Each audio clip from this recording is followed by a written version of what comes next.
بسم اللہ الرحمن الرحیم۔ السلام علیکم، میرا نام ڈاکٹر اسد محمود ہے۔ محرم الحرام کا چاند جب نظر آ جائے یا اس کی مستند اطلاع آپ تک پہنچ جائے تو یہ لمحہ صرف نئے اسلامی سال کے آغاز کا نہیں بلکہ اپنے حالات کو بہتر کرنے اور اللہ سے نئی امید باندھنے کا بہترین وقت بھی ہوتا ہے۔ اچھا، جیسے ہی آپ کو معلوم ہو کہ یکم محرم شروع ہو چکی ہے تو خاص طور پر مغرب کے بعد تو دل میں نیت کریں کہ اس مہینے کو عبادت، دعا اور مثبت تبدیلی کا ذریعہ بنائیں گے۔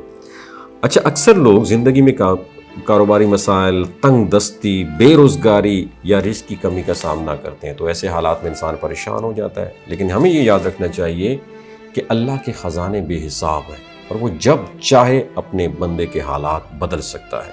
اس لیے اس مبارک آغاز پر ایک خاص عمل بتایا جاتا ہے جو اللہ کے فضل سے آسانی اور برکت کا سبب بن سکتا ہے۔ جب یکم محرم کی رات ہو، یعنی عشاء کی نماز ادا کرنے کے بعد سکون کے ساتھ بیٹھ جائیں اور سب سے پہلے اور آخر میں 14 مرتبہ درود پاک پڑھیں، اس کے بعد 10 مرتبہ سورہ شمس کی تلاوت کریں۔ پوری توجہ اور یقین کے ساتھ یہ عمل آپ نے کرنا ہے۔ دل میں یہ نیت رکھیں کہ اللہ تعالیٰ آپ کے رزق میں کشادگی فرمائے، کاروبار میں برکت دے، تمام رکاوٹیں دور کرے۔ پھر آخر میں دوبارہ 14 مرتبہ درود پاک پڑھیں اور اپنے لیے، اپنے گھر والوں کے لیے اور اپنے حالات کی بہتری کے لیے دعا کریں۔ یہ عمل خاص طور پر ان لوگوں کے لیے بہت مفید ہے جو مسلسل فائنینشیل ایشوز یا کام میں رکاوٹوں کا سامنا کر رہے ہیں۔ اگر کسی وجہ سے آپ یکم محرم کی پہلی رات یہ عمل نہ کر سکیں یا آپ کو چاند نظر آنے کی خبر دیر سے ملے، تب بھی جب آپ کو معلوم ہو کہ مہینے کی پہلی تاریخ شروع ہو چکی، اس وقت یہ عمل آپ کر سکتے ہیں۔ اللہ دیکھتا ہے آپ کی نیتوں کو۔ وقت کی تھوڑی بہت کمی بیشی سے زیادہ اہم چیز جو ہے نا، وہ دل کا اخلاص ہوتا ہے۔ یہ وظیفہ صرف ایک عمل نہیں ہے بلکہ اللہ سے کنیکشن بلڈ کرنے کا ایک ذریعہ بھی ہے۔ اس کے ساتھ ساتھ کوشش، محنت اور حلال راستے اختیار کرنا یہ بھی ضروری ہے۔ جب انسان دعا کے ساتھ عمل بھی کرتا ہے تو اللہ اس کے لیے ایسے راستے کھول دیتا ہے جس کا وہ سوچ بھی نہیں سکتا۔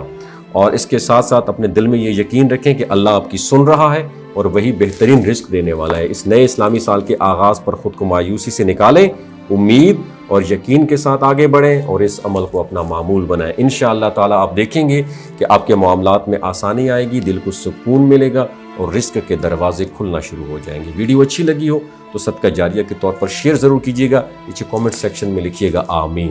یہ وظیفہ صرف ایک عمل نہیں ہے بلکہ اللہ سے کنیکشن بلڈ کرنے کا ایک ذریعہ بھی ہے۔ اس کے ساتھ ساتھ کوشش، محنت اور حلال راستے اختیار کرنا یہ بھی ضروری ہے۔ جب انسان دعا کے ساتھ عمل بھی کرتا ہے تو اللہ اس کے لیے ایسے راستے کھول دیتا ہے جس کا وہ سوچ بھی نہیں سکتا۔ اور اس کے ساتھ ساتھ اپنے دل میں یہ یقین رکھیں کہ اللہ آپ کی سن رہا ہے اور وہی بہترین رزق دینے والا ہے۔ اس نئے اسلامی سال کے آغاز پر خود کو مایوسی سے نکالیں، امید اور یقین کے ساتھ آگے بڑھیں اور اس عمل کو اپنا معمول بنائیں۔ انشاءاللہ تعالیٰ آپ دیکھیں گے کہ آپ کے معاملات میں آسانی آئے گی، دل کو سکون ملے گا اور رزق کے دروازے کھلنا شروع ہو جائیں گے۔ ویڈیو اچھی لگی ہو تو صدقہ جاریہ کے